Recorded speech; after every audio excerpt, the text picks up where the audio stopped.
Добро вечер.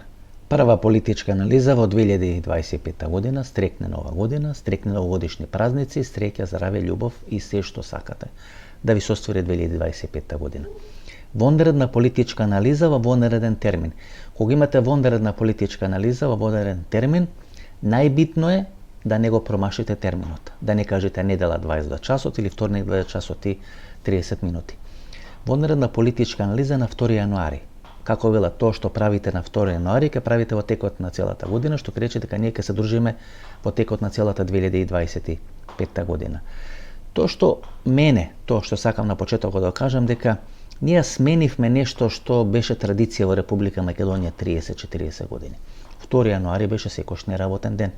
Има природен тек на работите, славите нова година, 31 декември, 1 јануари дославувате, 2 јануари се одмарате. 1 мај е денот на трудот, 2 мај всушност беше почетокот на туристичката сезона во Република Македонија.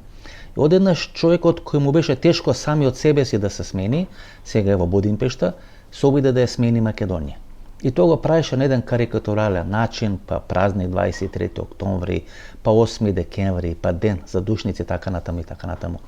Па Велики четврток, односно Велики петок, и ние празнуваме по замислите на Никола Груевски. Гледате, таа оставштвена на Никола Груевски, навистина тој се замина она флоскула која кажуваме, тој го напушти селото, но селото не успеа да го напушти него, тој ја напушти Македонија, но Македонија збревта под товарот на Никола Груевски. Почнав вчера, на 1 јануари, да кажувам политичката анализа која требаше да е посветена на олигархијата, олигархиските конфликти внатре во целата таа структура, и тоа ќе траеше 1 сат и 30-40 минути, една комплицирана анализа, така што вечерва ќе почнам со еден поинаков тип на анализа, тоа е да објасниме што ќе се случува во Македонија или што ќе почне да се случува од 2025 година, а разврските може да следат 2026, 2027, 2028 година. Тоа ќе се однесува на ВМРО, на СДСМ, на албанскиот политички фактор, во тие односи помеѓу големите сили, геополитиката и клучниот регионален играч, тоа е Александар Вучич и Република Србија. Што ќе рече дека десните политички партии и во Република Македонија полека го презимат символизмот на комунистичките партии. Така што ако полека го презимат символизмот, символите, празнувањата, начинот на комуникација со јавноста и така натаму, тога зошто десната партија да не го преземе моделот на Зоран Заев? Не знам како вие гледате на работите, но тоа што јас го гледам е дека ние полека создаваме или дека полека во Република Македонија се создава еден модел на Зоран Заев број 2. Тоа не по манифестацијата, туку по суштината. Така што јас политички или таа траекторија на политичка разврска и движење на Христијан Мицкоски ја гледам како знак недавко со Зоран Заев број 2. И тоа што го прави Христијан Мицкоски, затоа јас постојано велам дека не треба да ставате знак нееднаквост помеѓу процесот или времето на владење на Христијан Мицкоски и процесот и времето на владење на ВМРО-ДПМН. Јас секогаш мислам дека ВМРО-ДПМН многу подолго и многу повеќе ќе владее во споредба со Христијан Мицкоски. Нешто слично што се случи во СДСМ. За разлика од СДСМ, Христијан Мицкоски во моментот на напуштање на Белата палата или начелната позиција во ВМРО-ДПМН нема да го има тоа влијание, нема да има таа мок да може од позадина да ги влече конците внатре во ВМРО-ДПМН. Тоа може делом на Никола Груевски, тоа може Сашо Мјалков, така што контекстот на сите политички процеси, разврски, притисоци на меѓународната заедница одат во еден таков правец. На една страна Мицкоски, на друга страна Зоран Заев, во средината Сашо Мјалков, Никола Груевски и влијанието преку Сашо Мјалков и Никола Груевски на политичките процеси во Република Македонија. Клучен човек во структурата на Христијан Мицкоски Игор Јанушев. Игор Јанушев, кој беше продолжена рака на Миле Јанакевски или Миле Митекна, тука заедно со неговиот кум Панче Тошковски, па имате една Делчевска линија, па Игор Гиевски, па целата една таа структура, кумот на Христијан Мицкоски, дел на олигархиските или бизнис структури, Кочо Јангјушев, Капетин коалицијата и така натаму и така натаму. И тоа е тесниот или домашниот кичен клубот на Христијан Мицкоски. Христијан Мицкоски според начинот на владење ги има сите предпоставки, сите перформанси да биде Зоран Заев во структурите на ВМРО-ДПМН. Дали тоа ќе се отвори преку некој процес, како ја тоа нарекувам, прва безбедносна операција од кога Македонија стана земја членка на НАТО алијансата, беше заминувањето на Зоран Заев во челната позиција на СДСМ и на македонската влада, тоа е есента, зимата 2021 кон 2022 година. Тоа нема да се случи 2025 година со Христијан Мицкоски, но ние веќе во текот на 2024 година можевме да ги видиме контурите на целиот тој процес. Ниту има контрола на процесите, па дури би рекол и стимулира одредени процеси, одредени мантри слични на функционирање на Зоран Заев, на Драги Рашковски. Ајде сетете се на она емисија или политичка анализа Струмички побратими, каде што еден триаголник е формиран. Зоран Заев, кој суди на страна, не знам, може би се сунча во Сингапур, дали е во Јапонија, дали е во Јужна Кореја или во Дубај. Начело на СДСМ се паркира Венко Филипче и начело на ВМРО-ДПМН и македонската влада Христијан Мицкоски. И трие се меѓусебно вмрежани, знаете, вие нема да видите поместување кај ниту една од тие три структури за да постои одредена рамнотежа, а тоа е Мицкоски да биде начело на македонската влада и тој да биде во основа или во наводници чадорот и за Зоран Заев и за Венко Филипче, тој триаголник мора да функционира. Тој не мора да е рамнокрак, може да е рамностран триаголник, може едниот крак да биде подолг, другиот да биде пократок и тоа да се менува во текот на времето или во текот на политичките временските циклуси. Но тоа е договор кој може би не е направен пред една или пред 2 години, договор кој може да е направен 2017-2018 година, како што Зоран Заев постојано му фрлаше гума за спасување на Христијан Мицкоски за да остане начело на ВМРО-ДПМН или начело на македонската опозиција. Нешто слично може би ќе се случува и сега. Гледате како сега Венко Филипче е кроток како јагне, ништо не прави и чека Христијан Мицкоски да расчисти со политичката конкуренција или партиската конкуренција на Венко Филипче. Дали е тоа Јово Деспотовски, дали е тоа некој друг Јово Деспотовски, меѓутоа колку Венко Филипче ќе биде покроток, толку Христијан Мицкоски во наводници полесно ќе расчисти со партиската конкуренција на Венко Филипче на чело на СДСМ. Кој ќе биде бенефитот? Мицкоски ќе биде премиер, Венко Филипче ќе биде принц кој сонува да биде крал, односно лидер на опозицијата кој сонува ако биде доволно трпелив еден ден да биде премиер, што не мора да се случи, Зоран Заев кој може да се ги троши премиерските бенефиции или премиерските пари, пенизи кои ги има остварено во тој период кој беше начело на македонската држава. Таа комбинација на Струмички побратими функционира одлично во овој момент, и тоа на среден рок тие ќе треба да испорачат. Опозицијата ќе треба да испорача борба против власта, власта ќе треба да испорача тоа што го ветувала на меѓународната заедница, ВМРО-ДПМН ќе се задоволи со тендерите, ќе се вработат тие што може да се вработат, ќе се направи еден процес на партизација, како што е карактеристично за ВМРО-ДПМН, ќе треба да бидат искомпензирани Никола Груевски, Сашо Мјалков, делот на албанскиот фактор кој учествуваше во рушење на СДСМ и доаѓање на Мицкоски на чело на државата. Јас не сум сигурен дека Мицкоски може да ги искомпензира сите овие структури кои учествувале во процесот на негово доаѓање на власт. И тука ќе почне проблемот. И на Христијан Мицкоски и во наводници на мирното владење на власта на Христијан Мицкоски. Тоа ќе се случува во ВМРО-ДПМН. Во ВМРО-ДПМН и сега постојат одредени структури. На една страна имате така наречена лажна фракција која де факто се бори или во формално се бори против Христијан Мицкоски, суштински комуницира со Никола Груевски. Тоа се николци. Знаете, кога вие ќе формирате некаква лажна фракција, таа лажна фракција треба да глуми лажна опозиција и таа лажна опозиција вие треба да имате под контрол лажна опозиција во функционирање на Христијан Мицкоски и на ВМРО-ДПМН. Туку ги имате Александар Николовски, кој чека својата шанса. Гледате сите тие бочни спинови, удари од врвот на ВМРО-ДПМН, односно од луѓето на Христијан Мицкоски се насочени кон Александар Николовски. Па антизападно ориентиран, па не располага со сертификати, безбедност и така натаму. И така натаму, одеднаш кога сите тие работи почнуваат да пукат или да се растурат како кула од карти или како меор од сапуница, вие всушност сваќате дека тоа што го напаѓате всушност ви генерира најголем страв. Страв дека може да ви се случи токму тоа што не сакате да се случи или тоа што не го посакувате да биде како политичка разврска. Венко Филипче и СДСМ, тоа ќе биде многу болен процес. Вие денес не можете да направите разлика помеѓу ЛДП на снашката на Моника Зајкова и СДСМ на Венко Филипче. Во што тие се разликуваат? И едните и другите се во чекалната и чекаат ВМРО ДПМН да ги покани да бидат дел на некаква формална владина коалиција или неформално опозицијско владино договарање и кохабитирање. И во однос на францускиот предлог, гледате, едните и другите се за одложена примена, исто како Христо Мицкоски ВМРО ДПМН на францускиот предлог, така што тука не постојат суштински разлики, тука постојат само одредени интереси. Така што конфликтот ЛДП Зајкова СДСМ Венко Филипче е фингиран конфликт и всушност е некаков конфликт кој се случува во Сојузна Република Германија, каде што се гледа како ќе победа демохристијаните и сега е битката само која ќе биде втората партија која после изборите февруари оваа година ќе коалицира двојста влада со демохристијаните на Ангела Меркел. Нешто слично се случува и тука во Република Македонија. Која ќе биде најголемата опасност за СДСМ? Па СДСМ да не биде потребна, знаете. Една политичка партија е неопходна за да може да функционира, за да може во полн капацитет да ја обавува својата функција на политичката сцена, таа треба да биде неопходна. Неопходна како власт или неопходна како опозиција. Како што сега стојат работите.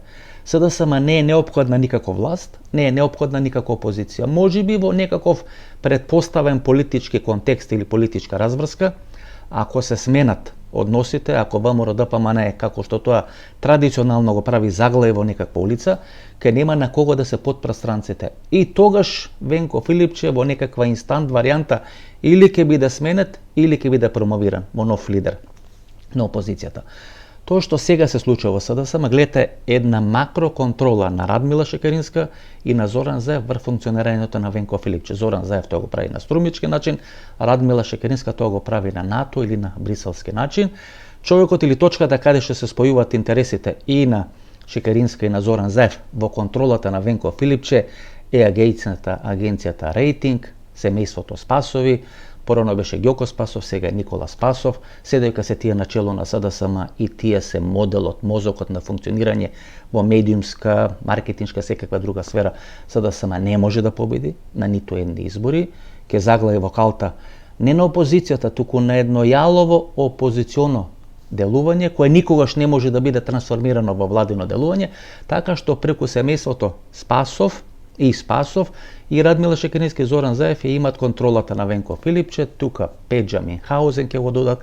Тоа е тој обнибус на луѓе кои ќе ви ги залепат околу вас и вие всушност не можете да примате информации, не можете да функционирате, не можете модел правилно да структурирате и во оној момент кога вие ќе опромашите моделот, тога знаете, се мали шансите да може да победите или да дојдете на власт. Ајде, почетокот да го кажам, Амар Мециновиќ, да не го сгрешам, знаете, бидејќи ако ви се вгради или ќе се гнезди во мозокот некое друго име, тогаш може и махинално да кажувате тоа име и при тоа да кажувате или да мислите на еден човек, а да кажувате името на некој друг човек. Амар Мециновиќ. Тој е носител на изборната листа на Левица во втората изборна единица. Гледате, Левица во моментов, иако беше формирана да зима гласови од СДСМ или од левиот кампус, во мандат на Никола Груевски и на Сашо Мјалков, сега Левица може да биде разиграна во било која сфера, во било кој правец. Го имате Димитар Апасиев, кој по физономија, како политички лик, помалку на лико на Лјупчо Георгиевски на почетокот на 90-те години, бунтовен, па ќе руши систем, па ќе прави одредени работи, го имате Амар Мециновиќ. Амар Мециновиќ кој е македонска верзија, да речеме, на Алексис Ципрас или на Сириза. И всушност траекторијата на Левица, според мене, ќе има траекторијата на Сириза. Сириза на Алексис Ципрас. Гледате, тие потекнуваат од чинелот на Грчката комунистичка партија, тамо ферментирањата и процесите случат крајот на 80-те, почетокот на 90-те години, што соодветствува со распадот на Советскиот сојуз, па е формирана една коалиција, движење или како тоа да го дефинираме силна спизмоз, каде што исто така е присутен Алексис Ципрас, па и тие 94-та година нешто се растурат, нешто се распаѓат и се формира Сириза.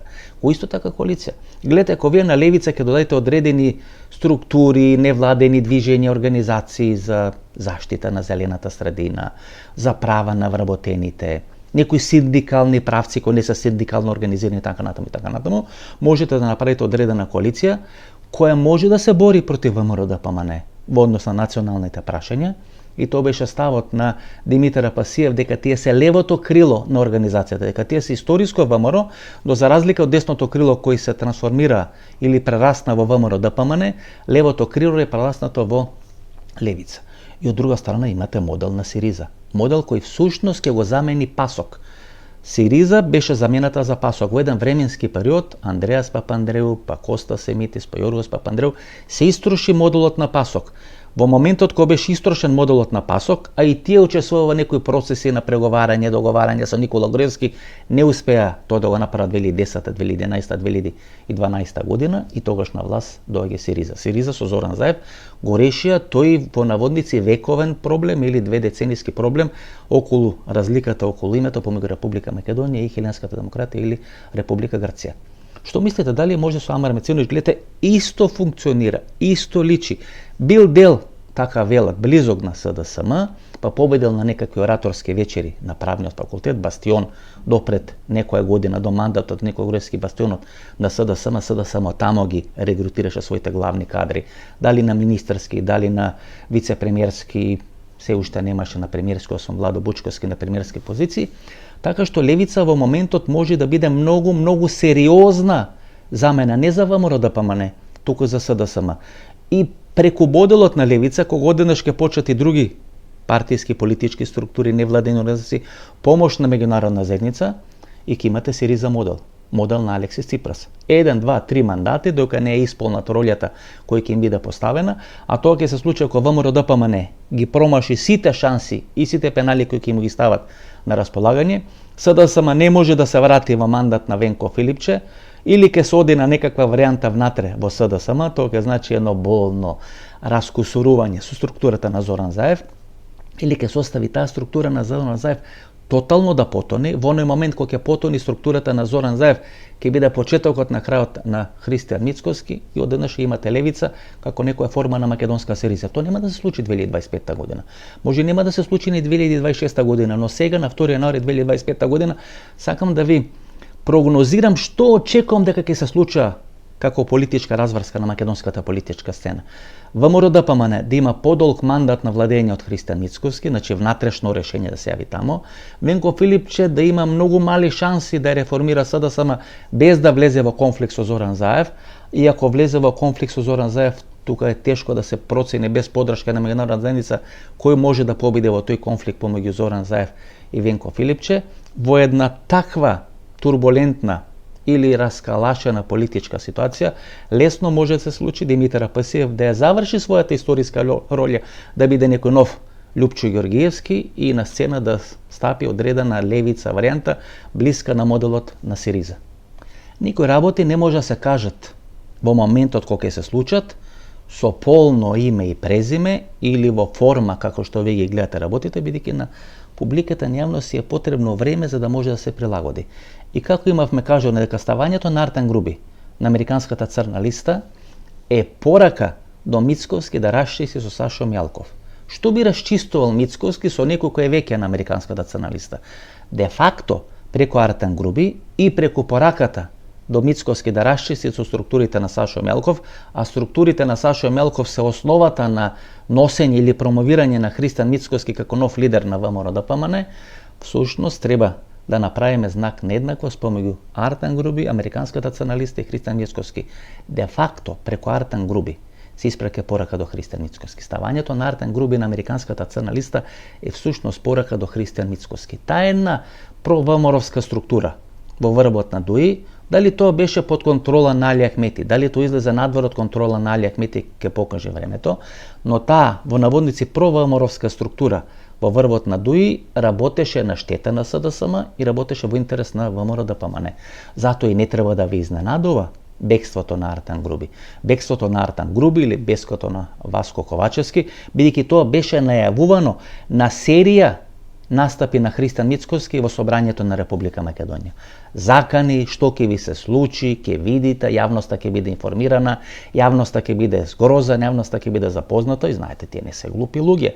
Кога вие јавно ќе им се обраќате, тие знаат колку е часот и ќе се подготвуваат да заминат од Република Македонија. Некои заминаа порано, некои заминаа подоцна, некои заминаа можеби со авионска карта, некој замина во возило дипломатско на почесен конзул на Косово, Република Македонија. Но суштината дека Артан Груби, јас секогаш сум го гледал како дел на процесот на враќање на Христијан Мицкоски на ВМРО-ДПМН на власт во Република Македонија. Затоа се замена Артан Груби прво во Косово, можеби сега на Косово или во Република Албанија. Тоа значи дека во структурата на ДУИ сега се создава простор. Кој ќе го замени Артан Груби? Во зависност од тоа кој ќе го замени Артан Груби, ние ќе знаеме во кој правец ќе од политичките разврски во Република Македонија. Таму останува Бујар Османи. Бујар Османи кој ќе треба многу брзо да расчисти дека бил близок соработник на Артан Груби, но тоа да не го направи на еден неумешен, невкусен начин, знаете го нема човекот и вие се дистанцирате од него, ќе видиме дали ќе ја враќат Тута Арифи. Ако ја враќат Тута Арифи, тоа ќе значи дека Али Ахмети сака да направи мост помеѓу мост кон Изет Меджити и целата таа структура Изет Меджити, Теута Арифи, Невзат Бејта, кои беа СДСМ структура во врвот на ДУИ 2016 кон 2017 година. Ако мастер планот на Еди Рама е Али Ахмети да биде дел на владата после следните локални, можеби во пакет со предвремени парламентарни избори, дали самостојно, дали во коалиција со Изет Меджити, дали со страснување на Изет Меджити, така што Али Ахмети во врвот на ДУИ сега ќе мора да има Теута Арифи или некоја фигурина од типот на Тута Арифи, за да има блиска комуникација со Изет Меджити, меѓу редови да призна дека сгрешил со Артан Груби, дека сега се враќа кон изворните постулати и принципи на ДУИ, така што во делот на албанскиот политички кампус ќе се случи еден таков процес на ферментирање, влен или вреди, тоа е коалиција која е на издишување. За тие да станат сериозен политички субјект, треба да расчица со Илче Гебелс од седишето на ВМРО-ДПМН да им ги води медиумските политики или политичкото делување да им го профилира, бидејќи јавна тајна дека таа структура всушност е маркетиншката куќа која води маркетиншката политика на коалицијата Влен или коалицијата Вреди, така што во албанскиот политички кампус ферментирањето ќе биде околу Али Ахмети. Дали Али Ахмети ќе биде повеќе ВМРО, ќе биде повеќе СДСМ или тоа е она негова омилена роља да биде повеќе СДСМ во коалиција со ВМРО-ДПМН, за да може да ја баштини меѓународната позиција на Република Македонија.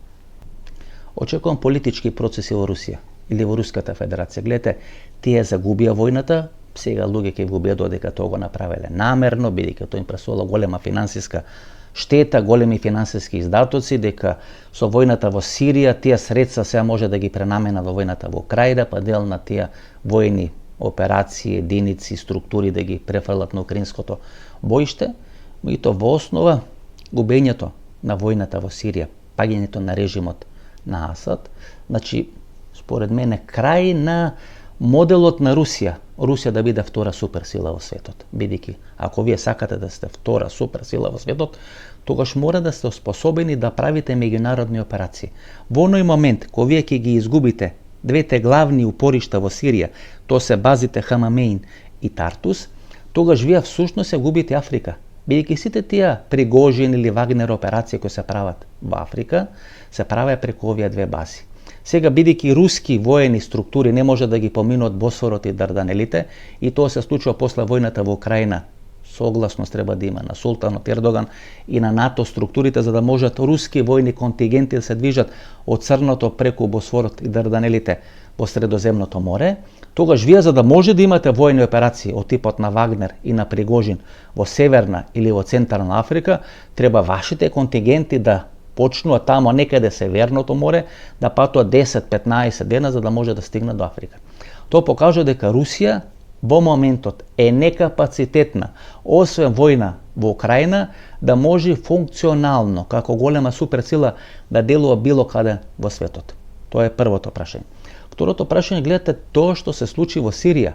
Ако минатата, односно предминатата година, му се дадеше подршка на Пригожин, кој стигна до 100 или 200 километри до Москва, тогаш Пригожин можеше да го репризира или да биде увертира на сириското сценарио и на тој начин структурите на Пригожин да влезат во Москва. Дали ќе се пазарат со Путин, дали нема да се пазарат со Путин, тоа е прашање нели на политичка проценка, но Пригожин, ако имаше или ако уживаше одредена меѓународна подршка, пред 1,5 година можеше да биде увертира на сириското сценарио.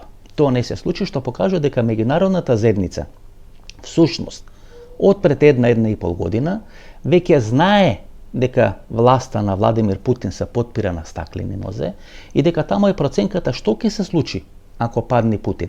Дали поштетно за светот и за меѓународната заедница ќе биде да се пушти низ вода Путин и тамо на чело на Руската Федерација да дојде некој ИСИЛ или нешто слично што се случува во Авганистан со талибанците, во Ирак со целата таа структура, можеби сега во Сирија, во Либија и така натаму и така натаму.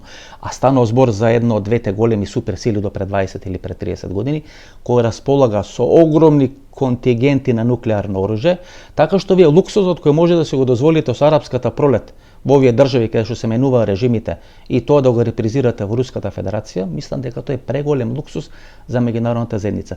Затоа и не се застана на страната на Пригожин, иако се застанеше на таа страна на Пригожин, ние лесно можевме да имаме промени во врвот на руската политика пред 1,5 години, и тогаш и процесите и војните дејства и во Сирија и во овој дел на Источна Европа ќе има некаква поинаква траекторија. Во Русија ќе иследите политичките процеси, односно економските разбрски, бидејќи те се клучни.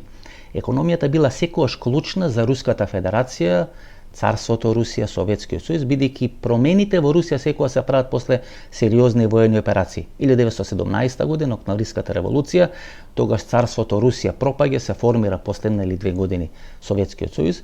Војната во Авганистан значеше крах или крај на Советскиот сојуз, се распадна Советскиот сојуз, беше формирана Руската Федерација. И имате сега војната во Украина.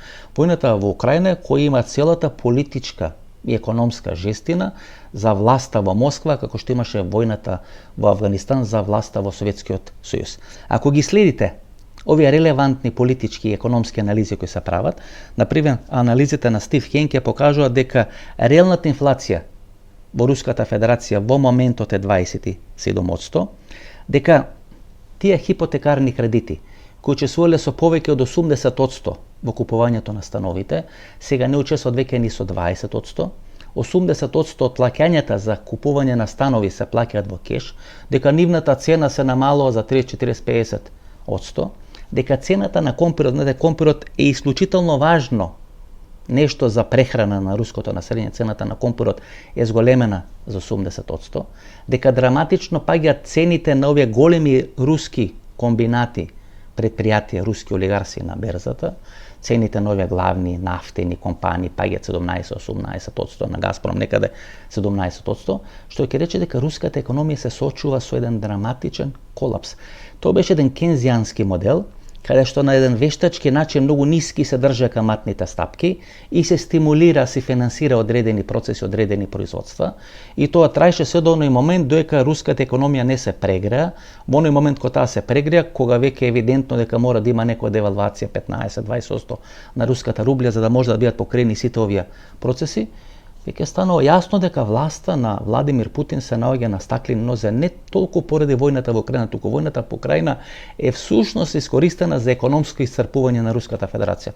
На крај Западот може да жртвува Украина, да го остави Путин или некаква структура блиска на Путин на власт во Москва, но тие ќе бидат толку економски зависни. При тоа нема да бидат толку економски зависни од Кина, колку што ќе бидат толку економски зависни од Соединетите американски држави и ова западна меѓународна заедница, така што во наредните 12-24 месеци се очекувам драматични процеси во Руската Федерација и драматични преговори помеѓу новата власт и структура на Доналд Трамп и на структурата која чело на Руската Федерација. Во еден временски период, сите овие кои беа русофили стана прокинески ориентирани и во третата фаза стана про-БРИКС ориентирани и говорејќи нели за Русија и долгата рака на Москва, тие всушност мислеа на БРИКС, каде што ќе учествуваат, не знам, Кина, Индија, Бразил и сите овие големи држави кои не се дел на Западна Европа, на НАТО алијансата или на Пакс Америка. Меѓутоа Кина во моментот се соочува со сериозни финансиски, не толку политички, колку сериозни финансиски проблеми. Пазарот на движности се соочува со можен колапс, знаете, тој лавира, час е над водата, час е под водата и таа силна кинеска машинерија, а тоа беше пазарот на недвижности, која кренаа Кина до огромни економски височини, за самата соочува со одредени драматични финансиски проблеми. Стапката на невработеност кај младото население во Кина е намалена за 18%. Значи 18% помалку се вработуваат во изминатите 1, 2 или 3 години кинеско младо население во споредба со, да речеме, пред 5 или пред 10 години, и тоа представува сериозна економска и финансиска закана за Кина. И под број 3, 60% од кинеската трговија отпоѓа на Америка и отпаѓа на Западна Европа. Значи, колку Европа и Америка се зависни од Кина, уште повеќе е Кина зависна од Америка од Западна Европа и само 2% од кинеската трговија отпаѓа на Руската Федерација, што ќе рече дека Кина тешко ќе може да се жртва самата себе си, својата економска состојба, за да му помогне на Владимир Путин. Така што многу полесно и многу поизгледно е Кина да влезе во некаков процес на зад кулисно договарање со Соединетите американски држави и полека, знаете, да ја искористува Руската Федерација, да го искористува Владимир Путин, да го пушта и Путин и Руската Федерација низ вода, зошто бидејќи, знаете, кинеската економија првенствено мора да внимава самата на себе и на сопствениот опстанок. Што ќе се случи во Америка? Па јас мислам дека тамо ќе се случи еден процес на затоплување на односите помеѓу структурите на Доналд Трамп и структурите на Сорос. Тоа нема да биде појавно, тоа нема да се манифестира како некое пење на шампањ, па давање на рака, па побратимување така натаму и така натаму. Меѓутоа гледате кај Сорос е направена трансформацијата. Синот на Џорџ Сорос доаѓа на чело на системот, тој полека ќе ја трансформира својата позиција и од цар на тој еден цел синџир спектар на невладени организации, полека ќе сака да прерасне во политичка партија. Доналд Трамп сега ја дели, за сега власта со Илон Маск, меѓутоа и тамо ќе случат одредени процеси, уште 4 години ќе биде мокта, најмногу уште 4 години ќе биде мокта на Доналд Трамп и во републиканската партија ќе се создаваат одредени николци на про-Трамп или на анти-Трамп структури, што ќе рече дека и тамо ќе се направи таа трансформација, така што републиканската партија под контрола на Доналд Трамп и демократската партија под контрола на групацијата на Сорос ќе најдат модел на едно заедничко кохабитирање. Во Европа ние тоа веќе го гледаме. Го гледаме преку Макрон во Франција, го гледаме преку Џорџа Мелони во Италија, така што тој модел ќе се случи во Соединетите американски држави. Јас многу помалку верувам дека тамо може да има некоја граѓанска војна, граѓански конфликти, ако тоа не го исклучувам. Знаете, тоа е модел на американско решавање на проблемите и мислам дека на еден среден рок 4-8 години ќе дојде до едно драматично приближување на структурите на Сорос и структурите на Трамп и кога речам драматично приближување, првенствено мислам на финансиски, а подосна и на политичко-партиски аспект. И за крај Србија и Вучич како главен регионален играч. Во моментот Александар Вучич вие како некоја тинејџерка која не сакајќи останала бремена, сега е во некоја бременаст од 7 месец, не може ни вамо, не може ни тамо, не може да не го роди детето, ако го роди детето да не знае што да прави, дали да го чуват мајка и татко и дали да моли кај момчето кое не сака да ја прифати одговорноста дека е татко на тоа дете, па со него да се смири, па да имат некако живот и така натаму и така натаму. Што ќе рече дека Александар Вучич може би да го остават западните сојузници, чита и Израел на власт во Белград и во Република Србија, меѓутоа тој сега ќе мора да исполни се што ќе се бара од него. Тој е тинејџерка во 7 месец на бременост. Тој вели дека кинеските пријатели или кинеските сојузници од пред известно време го информирале дека му се подготвува шарена револуција, споменува тајни служби на 3 балкански држави, мисли на Хрватска, на Босна и на Косово, не ги споменува големите тајни служби на Велика Британија, на Русија и на Соединетите американски држави, дека тие тајни служби на овие 3 балкански држави учествувале во одредени процеси во Србија, очекуваат или посакуваат смена на Александар Вучич и всушност како сарма ги подгревале овие случаи во Нови Сад, Рибникар, училиштето во Белград или тоа се случи во Младеноц. Како вели Вучич, тоа се случи и во Црна Гора, се случи во Хрватска, но српските служби не работеле на дестабилизација на Хрватска и на Црна Гора, а можеби и на Босна и Херцеговина. Што ќе рече дека Александар Вучич може да остане на бродот кој тоне, превремено да ги закрапат сите дупки и да не потоне тој брод, но ќе мора да се ослободуваат сите своји сојузници и товар кој во моментот му представуваат проблем како да функционира. Во оној момент кога тој ќе почне да ги пушта, тоа му се случи на Али Ахмети во Дуи и во структурата на Дуи, во оној момент кога тој ќе почне да ги пушта своите сојузници низ вода, тоа ќе почне да го троши неговиот мандат на чело на српската држава. Но има една интересна секвенца која кажа Александар Вучич дека во наредните неколку дена го очекуваат тешки преговори со американската администрација околу иднината на српската нафтена индустрија која беше купена од Русија и сега може да потпадне под товарот на санкциите на Соединетите американски држави. Според мене, тоа е почетокот на еден многу сериозен процес не само на регионално ниво, туку и на светско ниво, кога Северен ток кога може би некој гасовод преку Сирија кој треба да проаѓа, одредени нафтини капацитети тука во Европа и на Балканскиот полуостров, порека од руски да завршат во американски раце. И знаете, ако беше штетно преку Северен тек да се носи газ до Западна Европа, бидејќи тој беше во руски раце, кога Северен тек или ток ќе стане американска собственост или ќе дојде во американски раце, тогаш ќе биде нормално преку тој Северен ток рускиот газ да се носи до Западна Европа. Очекувам такви драматични финансиски процеси, не само во Србија, не само во регионот, туку и во цела Европа и во светот, каде што во наредните 1, 2 или 3 години крупниот американски капитал ќе почне сериозно да ги купува руските нафтени или гасоводни капацитети. Тоа не мора да биде јавно, тоа не мора да биде појавно, тоа може да се случи зад завесата, но веројатно тоа ќе биде единствен модел како Владимир Путин да остане на власт. Да има некоја пирова победа во Украина, да зачува својата власт во Кремљ, но да се откажи од огромно енергетско богатство и контрола на енергетските процеси не само на територијата на Руската Федерација, туку секаде во светот. Тоа ќе биде почетокот на крајот на амбициите на Путин и на Москва да се втора голема суперсила во светот. Ова беше нашата анализа, ова е мое гледање на работите, знаете, јас не сакам да ви го наметнам тоа гледање на работите, така јас гледам на процесите. Клучно на македонската политичка сцена, Венко Филипче нема или многу малку ќе таласа. Во такви услови, или ќе го охрабрат Венко Филипче да расче се со Назаев, или ќе процене дека Венко Филипче апсолутно не корисен.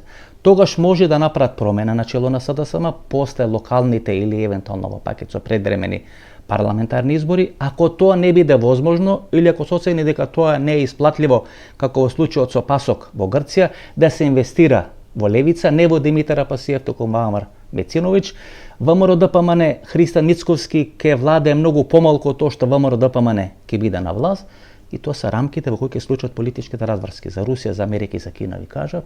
Така што тоа е мое гледање на политичките разврски 2025, 2026, можеби и 2027 година. Ново дружење не на 7 јануари бидејќи е Божик, туку на 8 јануари, а после се враќаме во редовниот термин вторник 20 часот и 30 минути. Пријатна вечер, Македонија.